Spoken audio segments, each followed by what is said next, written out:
Assalamu alaikum, I'm Aisha and you're watching Samaa News. Here are today's headlines.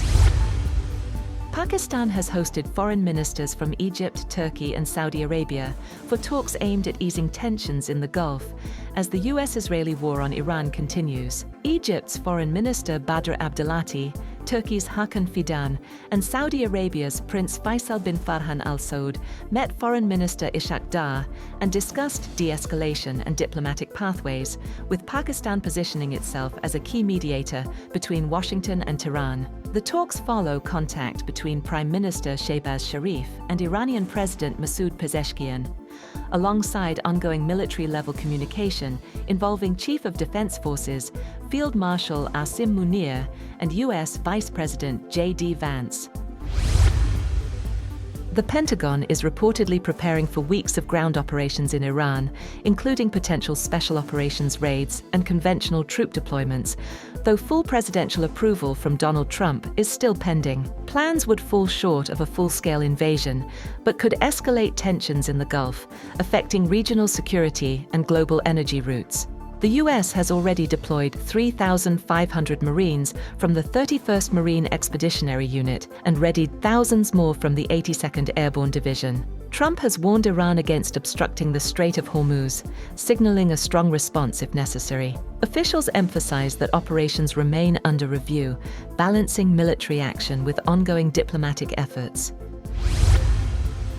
Iran has warned it is ready to respond to any potential US ground attack, accusing Washington of preparing a land assault while simultaneously signaling negotiations. The warning comes as regional powers gather in Islamabad, where foreign ministers from Pakistan, Saudi Arabia, Turkey and Egypt are meeting to explore ways to end the ongoing conflict. Iran's parliament speaker said Tehran would not accept what he described as pressure for surrender, vowing a firm response if US troops are deployed.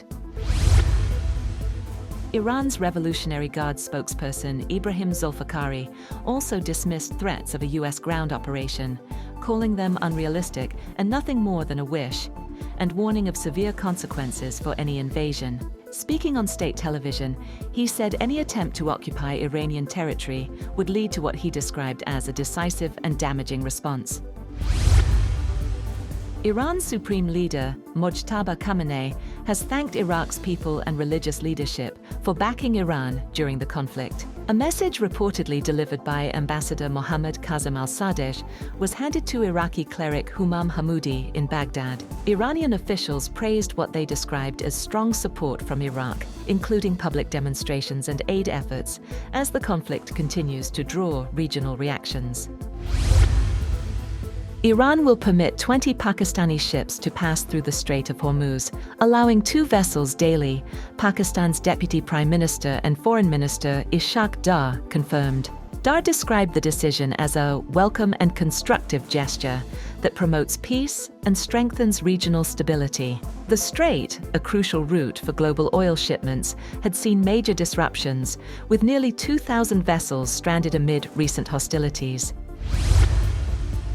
2 India-bound LPG tankers have successfully cleared the Strait of Hormuz and are now en route to India. Government officials said the vessels are carrying around 94,000 metric tons of liquefied petroleum gas and are expected to arrive in Mumbai and New Mangalore by early April.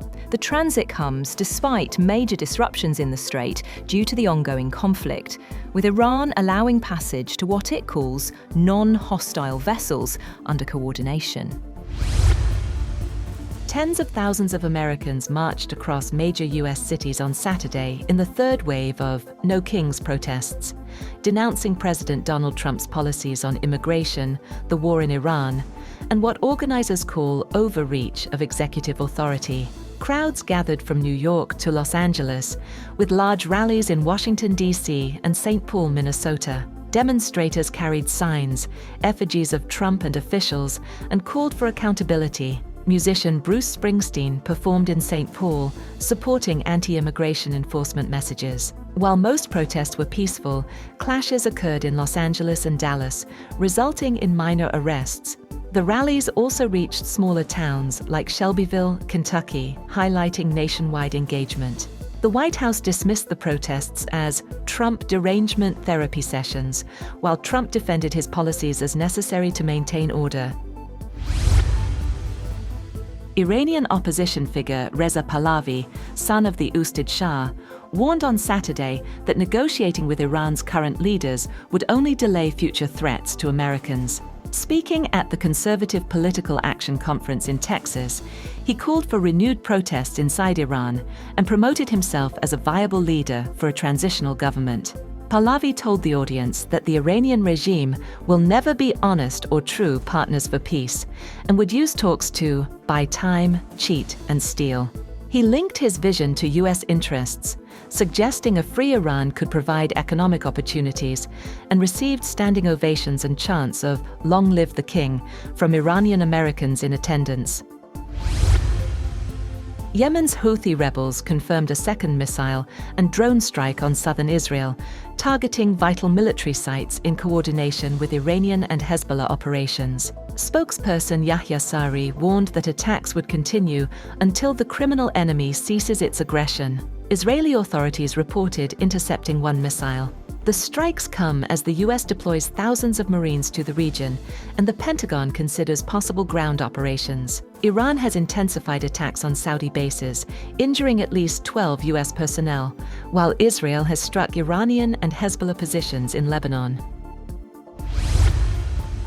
On the other hand, Prime Minister Shehbaz Sharif has held a detailed telephonic conversation with Iranian President Masoud Pezeshkian, focusing on rising regional tensions and efforts to restore peace. The hour-long discussion comes amid escalating hostilities in the Middle East. During the call, both leaders held extensive discussions on the evolving situation in the region and the urgent need for peace. Pezeshkian appreciated Pakistan's diplomatic engagement and acknowledged its efforts to promote dialogue. He stressed the importance of building trust to enable meaningful negotiations and mediation. That's all for now. For more updates, visit www.samaa.tv. Thank you for watching Samaa News.